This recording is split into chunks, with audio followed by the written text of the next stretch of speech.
What's this? Tastes awful. If I eat this, I'll feel sick. Megan chuckled, poking fun at the dish I made. I had tried it earlier and it seemed fine to me. Megan was just being picky. Andy and I had spent 3 days getting ready for this dinner. We were thrilled when we heard that our eldest son and his wife were coming over. Looking back, Andy and I felt silly for getting our hopes up. Megan's rude behavior and Benny just going along with her wore us out. We felt distant from them. Keeping a relationship with Megan felt impossible. Maybe we need to set some clear rules with her before I talk to Megan about it. Andy reached for the dish. I'm Katie, a 70-something homemaker living with Andy. We have a son, Benny. He graduated from a fancy college, got a job in a big company, and moved to Boston. 2 years back, he said he was getting hitched. The girl he introduced as his fiancée seemed nice.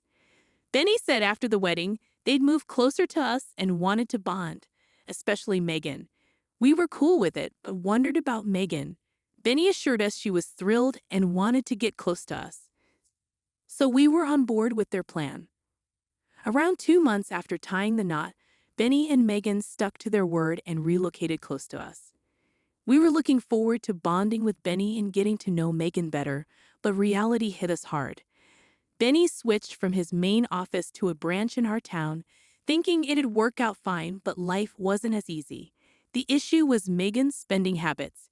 Even when Benny was earning well at headquarters, Megan had a habit of overspending. And when Benny's paycheck took a slight hit after the transfer, Megan's spending didn't slow down. It actually got worse. No matter how much Benny brought in, Megan used up most of it, leaving them in a tough spot.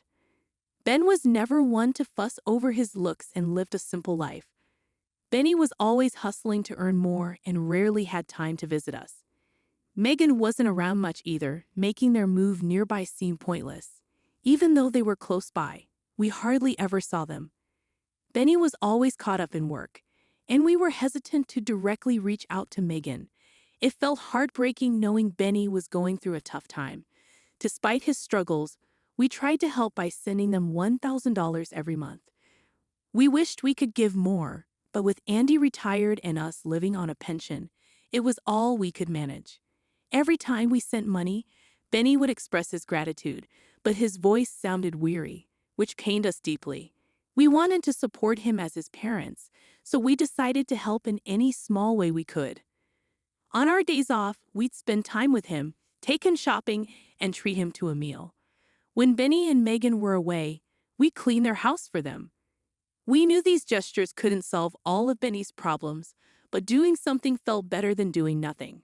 2 years went by, and Benny's situation didn't improve. Seeing him struggle, we felt compelled to do something. We came up with a plan to invite Benny and Megan over for a meal. Knowing Megan might not accept a simple dinner invitation, we decided to go all out and prepare a lavish feast to tempt them. When I suggested this to Andy, he hesitated because he wasn't confident in his cooking skills, but he took the initiative and even went out to buy the ingredients. To our delight, the promise of a feast did the trick, and both Benny and Megan agreed to come over for 3 days and nights. Andy and I busied ourselves with preparing the meal while Benny and Megan showed up at our doorstep in the afternoon. They appeared to unwind, shedding the stresses of their daily lives. Benny seemed particularly worn out, prompting us to offer him our bedroom to rest. As Benny headed off to rest, Megan, seemingly unaware of our cooking efforts, lounged on the sofa, engrossed in the TV. Suddenly, she strolled into the kitchen and bluntly questioned, "Why are you putting in so much effort?" Taken aback by her abrupt inquiry, we were unable to respond before she continued, "Seriously, what's the point? Are you enjoying this? If you have spare time, why not find work and make some money? Retirement must be tough, huh?" Her mocking laughter filled the room. I stepped forward. "Isn't it impolite to speak like that when you're invited for a meal? Where's your respect for your in-laws?" A little decency wouldn't hurt.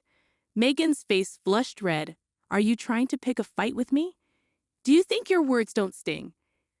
I had no intention of starting a confrontation. I simply wanted her to exhibit basic manners. However, seeing her twist my words and become defensive left me speechless. Megan, apparently satisfied with her outburst, returned to the living room. Andy looked dismayed, but we had dinner preparations to focus on, so we tried to regroup. Suddenly, from the hallway, we heard Megan's voice escalating. "Why are you always against me? Can't you support me just once? I'm your wife." Alarmed, we hurried out to see what was going on.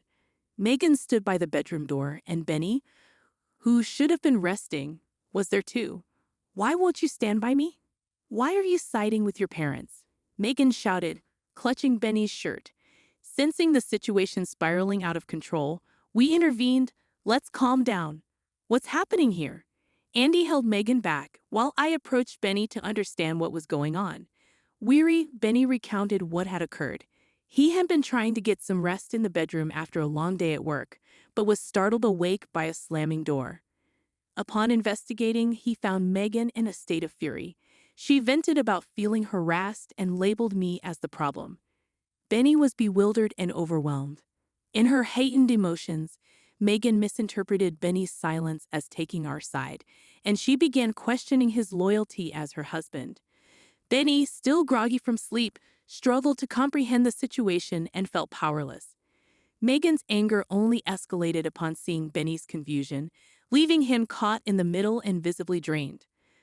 I confronted Megan, saying, "It's not okay to wake up and yell at your exhausted husband. Do you understand how strange you're acting?" Megan, perhaps feeling trapped, mumbled a half-hearted apology, but her eyes showed no remorse. Despite the tension, we gathered around the table for dinner. We had prepared ribeye steaks and fresh seafood from the local market, trying to offer the best. Benny seemed to appreciate it, but Megan, glancing at the spread, made a sarcastic remark, "Just because you serve this doesn't mean I'll overlook the harassment." It was disheartening to hear after all our efforts. Benny tried to lighten the mood with different topics, but Megan shut down each attempt with icy comments. I told her, "You need to change your attitude," but she simply ignored me. The TV was off, so I knew she heard me. Honestly, I felt dejected realizing that she deliberately ignored me. Feeling discouraged, Andy tried to comfort me. We managed to say grace before the meal, but after Megan tasted a dish, she exclaimed, "What's this disgusting mess? I'll get sick from eating this." She laughed mockingly, leaving me speechless at her cruelty. But she didn't stop there. "You're deliberately trying to make me sick with this food, aren't you? Going to such extremes just to torment me. You're truly wicked, mother-in-law." Her words dripped with disdain, causing my hands to tremble with anger. Why must we endure this? How can Megan treat others so cruelly? Seeing Benny so exhausted, why doesn't she feel any inclination to help? Why does she brush off our kindness? I had so much I wanted to express to Megan, but the right words eluded me. However, I couldn't let her behavior continue unchecked. Sensing my frustration, Andy reached for his plate. I've remained silent until now, but I've reached my limit. Andy's usually calm demeanor transformed into something intimidating when he was angry. It had been a long time since I'd seen him so upset. With his anger still simmering, Andy declared, "I'm severing ties with you. Leave immediately." Andy's voice boomed as he confronted Megan. Even Megan appeared startled, her face paling. "What's this, father-in-law? How could you say such things to your daughter-in-law? Do you find joy in causing trouble? I never imagined you, father-in-law, would stoop so low," she shot back, tears welling in her eyes. But despite Megan's protests, Andy stood firm. "I don't care if you call it harassment. I can't consider you family anymore. Leave." Andy's words made Megan realize the severity of the situation. "Fine, I'll go. From now on, I want nothing to do with you or mother-in-law. You'll regret this," she declared, packing her belongings and departing. I asked Benny if he wanted to go after her, but he seemed resigned. "It doesn't matter," he muttered, focusing on his meal. So we opted to let her go, fearing another confrontation if Benny followed her home. We decided he would stay the night. Benny appeared relieved, preferring not to face Megan at that moment. For the first time in ages, we enjoyed some genuine family time. We swapped stories, aired grievances about Megan, and even camped out in the living room, reminiscing about old times. The cramped couch reminded me how much Benny had grown. However, our peace was short-lived. The next morning, the doorbell rang, jolting us awake. As anticipated, it was Megan. Scanning the room, I confirmed it was indeed Megan at the door. As Benny, Andy, and I debated our next move, the door was pounded loudly. "Mother-in-law, I know you're in there. Where's Benny?" "He's here, isn't he? Let him out." Megan's words filled me with dread. Handing Benny over to her now could only make things worse. So we agreed to let Megan in and have a conversation. As soon as the door opened, Megan barged in, fixing me with a hostile glare. "You think you can steal someone's husband? That's outrageous," she yelled, her anger palpable. But her accusations no longer affected me. "That's a harsh way to put it. We simply offer him a place to stay because of the way you've been treating him. He made the choice, not me. Blaming me is unfair, don't you think?" Megan's face blushed crimson. "You're the worst mother-in-law and father-in-law for allowing this behavior. Stay away from us forever." Her words held no sway over us. Andy and I were prepared to sever ties with Megan. Tension hung thick in the air until Benny's words changed everything. "I can't do this anymore. Let's get a divorce." Benny's words stunned Megan, her face still flushed with anger. "Divorce? Seriously? You're choosing your parents over me?" Her tone softened, and she pleaded with Benny, her eyes filled with desperation. But Benny stood firm. "A wife who neglects her responsibilities and parties constantly versus my parents, who've always been there for me. The choice is obvious." Megan, still unconvinced, argued, "They're just manipulating you. Once they have you, they'll abandon you too." Faceless accusations. We never abandoned Benny, but Megan, eager to portray us as villains, hysterically shouted, "You're trying to take Benny away from me. Do you hate me that much?" At this point, it was unclear how to calm her down. Then, unexpectedly, Benny slapped Megan across the face. The room fell silent, shocked. Megan struggled to comprehend what had just happened.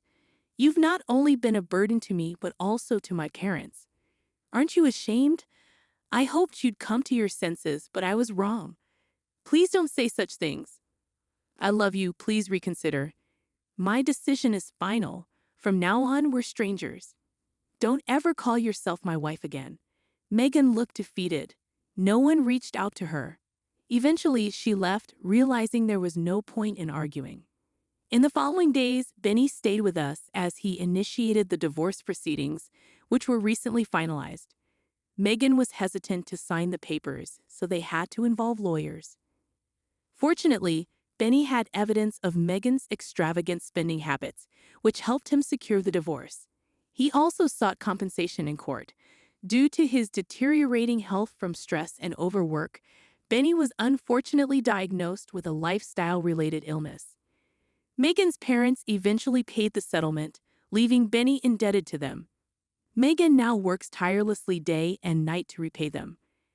After the divorce, Benny continued to reside with us for some time. We wanted to give him a reprieve, especially considering all he had endured. Today, Benny has regained his footing and is working diligently as ever. While life may present him with more challenges, we will always be there for him as his parents, offering our unwavering support in every possible way.